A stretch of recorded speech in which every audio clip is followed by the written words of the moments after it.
দিল, এখন ওনার কাছে গেলেও উনি বিরক্তি বোধ করেন, ঠিক না? মনে হয় কথাটা সত্য তো। দুনিয়ায় দাম আছে অতক্ষণ, দুনিয়া আছে যতক্ষণ, দুনিয়া নাই দাম নাই।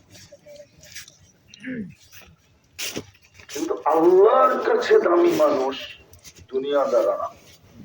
আল্লাহর কাছে দামি হওয়ার জন্য মানুষকে, আমাদেরকে বিশেষ করে সদ ইচ্ছায় ইসলাম দিছিলেন। ইসলাম যে তুমি আমার কাছে দামি হবে ইসলাম দ্বারা, এই জন্য ইসলাম সদ ইচ্ছায় আমাকে ইসলামের কোলে দিয়েছেন, ইসলামকে আমার কোলে দিয়েছেন। বুঝাইতে পারি নাই। আপনি ইসলামের ঘরে জন্ম, ইসলামকে আপনার কোলে দিছে, আপনাকে ইসলামের কোলে দিছে আল্লাহর কাছে দামি হওয়ার জন্য।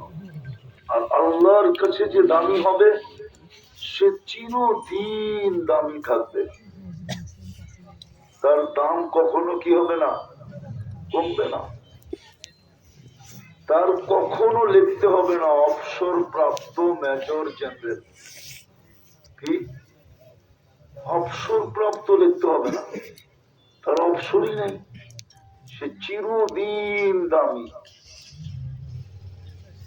এজন্য আল্লাহর কাছে যে দামি সে চিরদিন দামি, রসুলের কাছে যে দামি সে চিরদিন দামি।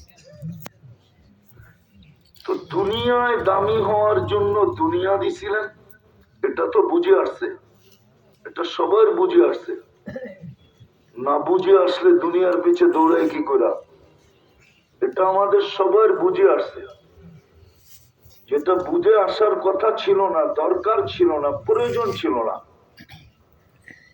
প্রয়োজন এই জন্য ছিল না, দরকার এই জন্য ছিল না, কেননা জন্ম লগ্নে আল্লাহ কানে ধ্বনি দিছেন, হুয়াল্লাযী খালাকাকুম সুম্মা রাযাকাকুম, আমি তোমাকে অস্তিত্ব দিছি, তোমার লালন পালন সবকিছুর দায় দায়িত্ব আমার উপরে। কার উপরে? এই ধ্বনি আল্লাহ দিছিলেন। এটা বুঝার প্রয়োজন ছিল না যে দুনিয়ায় দামি দুনিয়া দ্বারা, এটা বুঝার প্রয়োজন ছিল না, কারণ এটার দায় দায়িত্ব তো আল্লাহ নিছেন। নাইলে কোরআনে কেন বলতেন আল্লাহ হুয়াল্লাযী খালাকাকুম সুম্মা রাযাকাকুম ওয়া মা মিন দাব্বাতিন ফিল আরদি ইল্লা আলাল্লাহি রিজকুহা?